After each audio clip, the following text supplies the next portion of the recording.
हैं तो इधर भी आए हुए हैं। मुझे कह रहे थे एक्सरसाइज करके बतलाओ, इनको एक्सरसाइज करके बतलाने लगा हूँ अल्हम्दुलिल्लाह।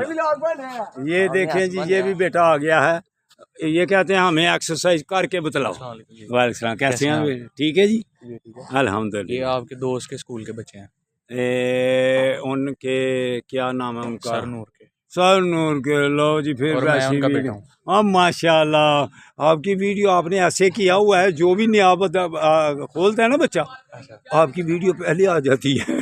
अच्छा, हाँ जी, माशाल्लाह। ये लो मेरी वीडियो बनाओ। मैं बनाता हूँ। हाँ। ये बेटा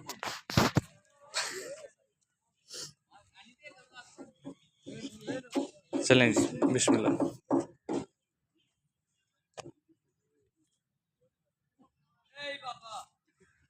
गुड हो गया, ओए गुड हो गया। बात में नहीं।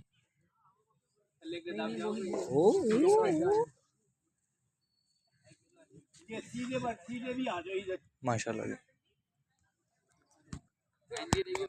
ये अल नूर वाले, इनकी भी बीच में लो भाई, अल नूर वाले हैं ये बेटा जो वीडियो बना रहा है वो हमारे दोस्त है अल नूर वाले, उनका ये बेटा है और ये उनका ही स्कूल आया हुआ है।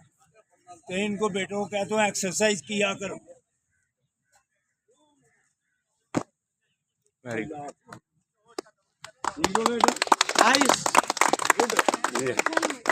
ये अल स्कूल वाले बेटे हैं जी, जिंदाबाद। Very good.